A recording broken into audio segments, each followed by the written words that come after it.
धर्माचे साधक असणारे अरणभूषण हरिभाऊ नानांच्या जयंतीचं औचित्य साधून या वक्तृत्व स्पर्धेच्या निमित्तानं इथे उपस्थित असणारे सर्वांनी परीक्षक महोदय, ज्ञाते वक्ते, रसिक श्रोते हो, मी उत्कर्ष संजय क्षीरसागर आपल्या समोर विषय मांडतोय. धर्म जाती प्रांत भाषा भेद सारे संपुरे. धर्म जाती प्रांत भाषा भेद सारे संपुरे. अविज्ञाय नरो धर्म दुःखम अयाति यातिच. मनुष्य जन्म साफल्यम केवलम मानव धर्म साधनम. मनुष्य जन्म साफल्यम केवलम धर्म साधनम.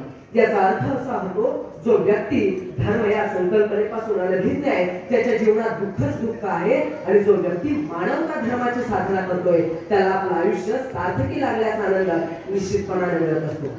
नव्याने स्थापन झालेल्या धर्माचं बीजारोपण करत असताना तत्कालीन उपासना पद्धतीच्या उजळ बाजूवर फारशी चर्चा न करता केवळ विसंगतींचाच विचार करण्यात आला, आणि मग आपल्या धर्माच्या धारणा योग्य असून इतर धर्मातील धारणा अयोग्य आहेत असा गैरसमज अशी विषवल्ली समाजामध्ये पेरली गेली, आणि त्याचीच प्रचिती आज आपण बांगलादेशमध्ये होणाऱ्या नरसंहाराच्या माध्यमातून धर्मगुरूंच्या विस्फोटक अत्यंत स्फोटक अशा विधानातून घेताना दिसतोय. मग यावर जर मात करायची असेल मित्रांनो, तर वाचन ही एक अशी शिदोरी आहे जी आपल्या सर्वांकडे आहे याची आपल्याला जाण होते, आणि त्याच जाणीवेतून मला असं वाटू लागतं की जगामध्ये अस्तित्वात असणाऱ्या सर्व धर्मग्रंथांचं सार्वभौमत्व संपूर्ण भारतीय राज्यघटनेसारखा जीवन ग्रंथ सकल मानव जातीला तारणारा असेल, मग कवी यशवंत देव हे आपल्या धर्मभेदाची धार, धर्मभेदाची तीव्रता कमी करण्यासाठी काही मार्गदर्शक बाबी आपल्या कवितेच्या माध्यमातून सांगतात. ते म्हणतात, रहीम दयाळू तसाच राम, मशीद मंदिर मंगलधाम, जपुनी शांतीचा मंत्र मुखाने, एक दुजाला नसू नका, डाव्या उजव्या करात काही, भेद मानवी फसू नका, भेद मानवी फसू नका.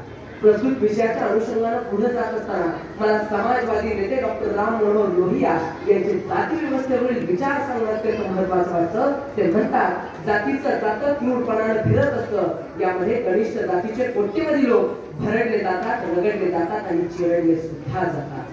मित्रांनो, या जाती व्यवस्थेचा शोधाचं, याच्या उगमाचं पाक भगवद्गीतेतील 4थ्या अध्यायातील 13व्या श्लोकाचा आधार घेत भगवान श्रीकृष्णाच्या माथी मारलं जातं. ज्यावेळेस मी त्या श्लोकाचं पठण केलं त्यावेळेस माझ्या असं लक्षात आलं की त्यामध्ये चातुर्वर्ण्य पद्धतीबद्दल बोललं गेलंय, जे आजही अस्तित्वात आहे. म्हणजे priest class, administrative class, business class आणि एक्झिक्युशनरी क्लास, म्हणजे हे डिव्हिजन ऑफ लेबर नसून डायव्हर्जन ऑफ लेबर आहे. मग जेव्हा आपण इतिहासाचा अभ्यास करतो त्यावेळेस आपल्या लक्षात येतं की गुप्तोत्तर काळामध्ये व्यापार थंडावल्यामुळे सामंतशाहीचा उदय झाला, आणि ही सामंतशाही टिकवून ठेवण्यासाठी जाती व्यवस्थेचा अंगीकार आपल्या समाजाने केला. अशी ही जात आपल्या डोक्यावर बसली, डोक्यातून मेंदू तुटते, मेंदूतून मनात घेते, आणि माणसं मनामनातून उडते. अशी जातीपातीची दळमट तलवार बंदुकीच्या धाकावर आणि कायद्याच्या बळावर निघणार नाहीत. यासाठी ममतेतून समता प्रस्थापित करणं अत्यंत आवश्यक आहे, हे या स्पर्धेच्या माध्यमातून मला तुम्हाला सांगायचं आहे.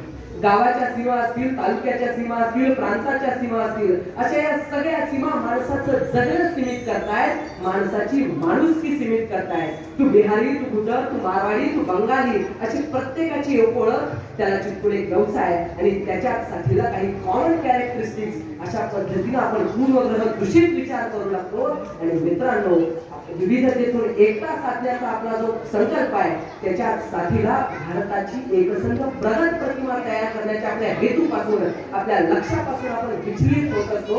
आणि मग मित्रांनो, ज्यावेळेस एवढ्या भूभागाचे देश आज एकीच्या बळावर जगाचं अर्थकारण हलवत आहेत, अमेरिकेची 50 प्रांत एकत्र येऊन त्यांनी अमेरिकेची संयुक्त संस्थानं अर्थात USA हा देश गठीत केला, त्यांच्या एकीचं बळ म्हणून आज ते जगाचं राजकारण हलवत आहेत. आणि प्रांतवादाला खतपाणी घालणारे देश आज त्यांची हुजरेगिरी करताना दिसत आहेत. ही खरोखर आपली शोकांतिक आहे मित्रांनो. आणि मला असं वाटतं, जर आपल्याला आपला देश पुढे न्यायचा असेल तर निश्चितपणे प्रांतवादापेक्षा आपण प्रांतात सुसंवाद साधला पाहिजे, तरच खऱ्या अर्थानं भारत हा सुजलाम सुफलाम होईल. हे सूर्यप्रकाश इतकं प्रखर आहे.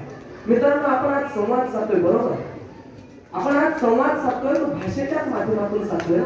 भाषा ही कशासाठी निर्माण झाली? संवादासाठी, सुसंवादासाठी, एकमेकांचे विचार आदान प्रदान करण्यासाठी, आपले विचार इतरांपर्यंत पोहोचवण्यासाठी आणि इतरांचे विचार आपल्यापर्यंत पोहोचवण्यासाठी. मग जेव्हा मी ऐकतो की माझी भाषा श्रेष्ठ, तुमची कनिष्ठ, अशा पद्धतीने जेव्हा मी विचार ऐकतो त्यावेळेस मला असं वाटलं होतं की भाषा हे संवादाचं जर साधन असेल तर ती श्रेष्ठ किंवा कनिष्ठ कशी काय असू शकते? म्हणजे जास्तीत जास्त लोक एखादी भाषा जर बोलत असतील तर ती श्रेष्ठ असेल, तर मित्रांनो कमीत कमी बोलणाऱ्यांची भाषा सुद्धा तितकीच श्रेष्ठ आहे, कारण ती देखील त्याच भाषेसारखं तसंच काम करत असते, संवादाचं, संप्रेषणाचं, आदान प्रदानाचं कार्य करत असते. म्हणजे मित्रांनो भाषा वाद घालण्यापेक्षा भाषेतून संवाद साधणं गरजेचं आहे. आणि मग माणसं तनातनानं मनामनानं जुळवण्यासाठी या भाषेचा आपण वापर केला तर निश्चितपणानं धर्म, जाती, प्रांत, भाषा हे सगळे भेद या भाषेच्या माध्यमातून आपण जर चांगल्या पद्धतीचा सुसंवाद साधला तर निश्चितपणानं आपण दूर करू शकतो. मग मित्रांनो मी एक आताच नुकतं एका ठिकाणी गेलो होतो, त्यावेळेस मला अशोक मध्यपल्ली नावाचा एक मित्र भेटला. ते तेलंगणामधील तो कडप्पा येथील रहिवासी. मित्रांनो त्यानं वीर शिवाजी, जय भवानी अशा पद्धतीची द प्रिझर्वर नावाची एक NGO ओपन केलेली आहे. छत्रपती शिवरायांना त्याला आदर्श मानलेला आहे आणि त्यांच्या विचारांचा प्रचार प्रसार तो आज कडप्पामध्ये करतोय ना. त्याला प्रांताचं, धर्माचं, भाषेचं कोणत्याही पद्धतीचं बंधन त्याच्यावरती नाहीये. तो केवळ एवढं म्हणतो चांगल्या माणसाचे चांगले विचार चांगल्या पद्धतीनं चांगल्या प्रकारे आत्मसात केले तर चांगला समाज घडू शकतो.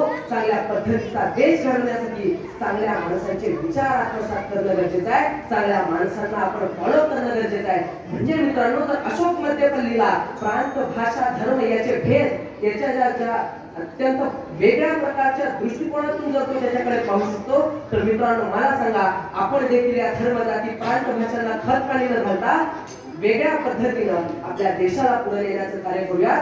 समारोपाकडे जाताना मी इतकंच सांगेन जर आपल्याला विश्व शांती प्रस्थापित करायची असेल, माणसाला समाधानानं श्वास घ्यायचा असेल तर निश्चितपणानं संवेदनशील असा समाज घडवण्यासाठी धर्म, जाती, प्रांत, भाषा या माणुसकीच्या शत्रुसंग युद्ध आमचं सुरू, जिंकू आणि सुधारू. धन्यवाद.